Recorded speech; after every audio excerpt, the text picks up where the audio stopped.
So we're starting on the next part of this whole situation. Hopefully by the end of this video, the Accord is actually running correctly. That'd be really nice.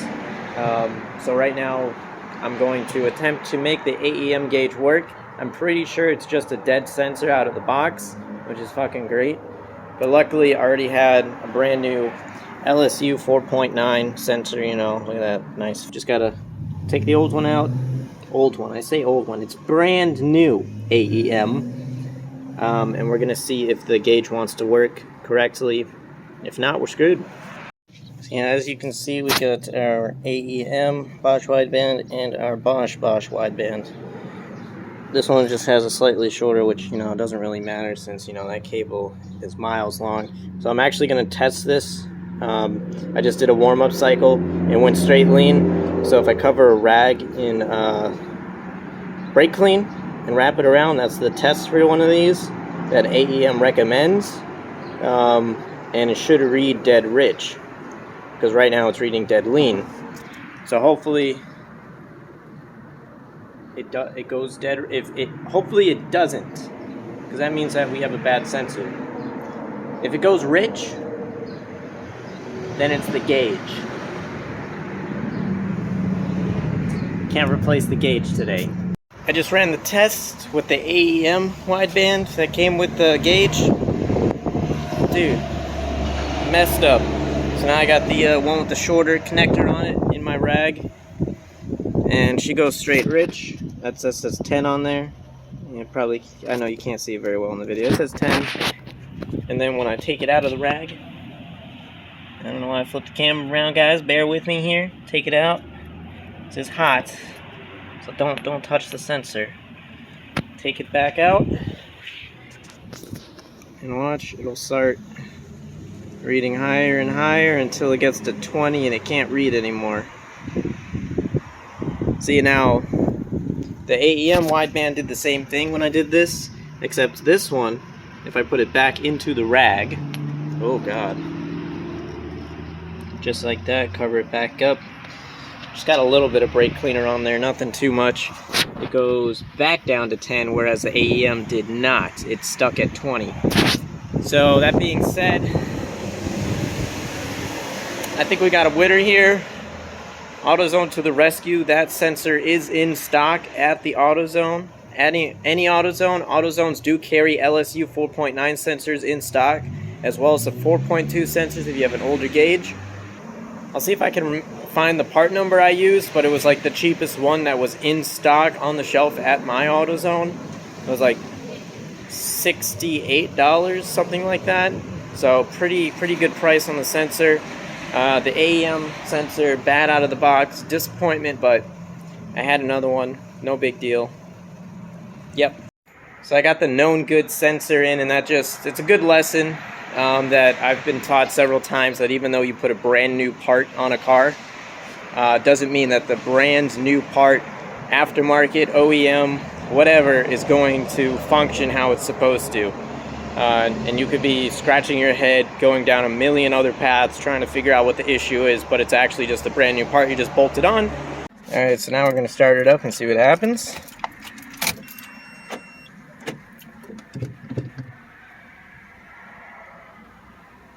So that should go lean right now. Once it warms up, I'll let it warm up first. Come on, baby.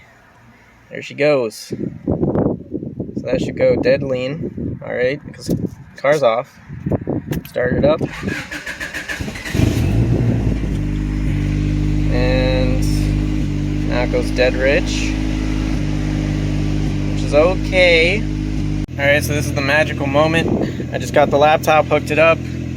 Set it to closed loop adjustments, so now it's going to auto-tune the car, which it is doing a fine job. I'm happy to see that the gauge is working. Finally, something that was easy. There's too many stupid little hiccups on this car, but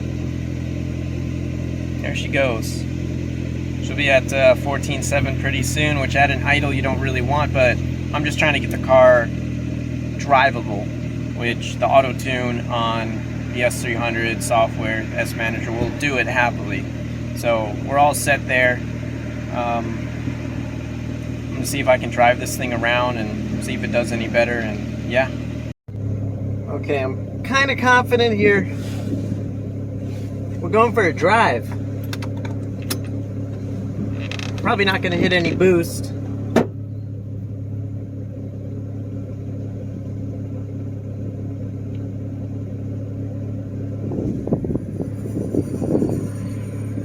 The clutch pedal just hit the firewall, if you heard that.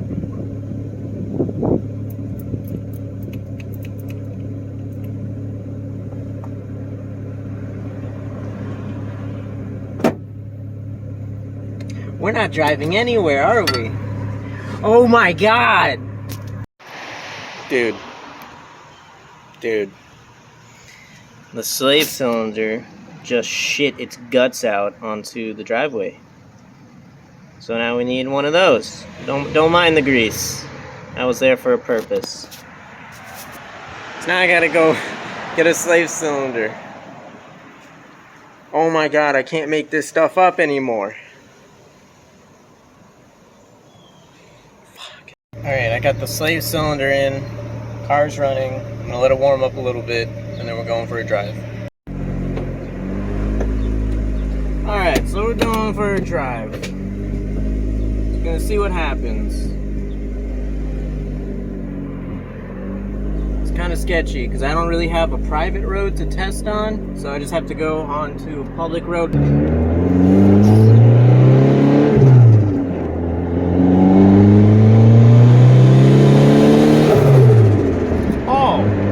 Oh, we're good.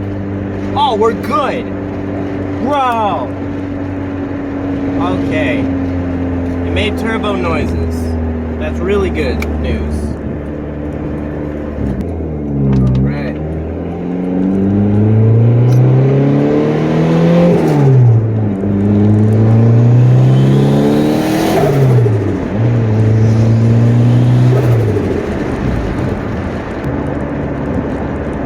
Just watching the AFR gauge here.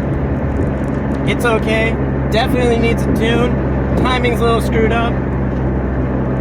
But she'll make it down to Pompano. We're cruising at 40 right now and there's no problem.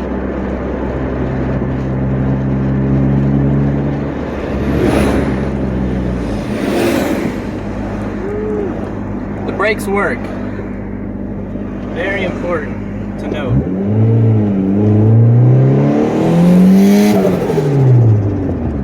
Oh my god! Ripper, dude.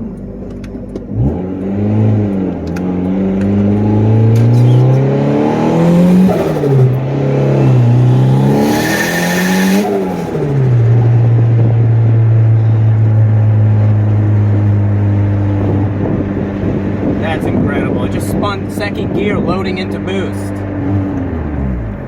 These are baby proxy tires, man.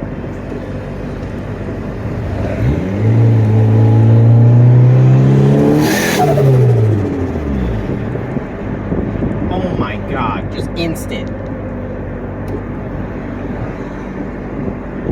Finally, good news! Oh my god.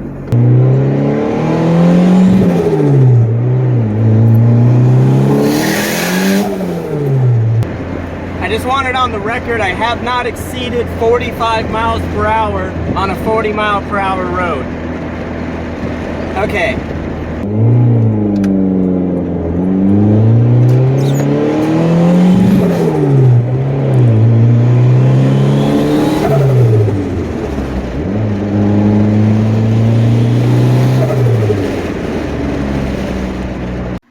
So, in conclusion, I think it's a good step forward for this car.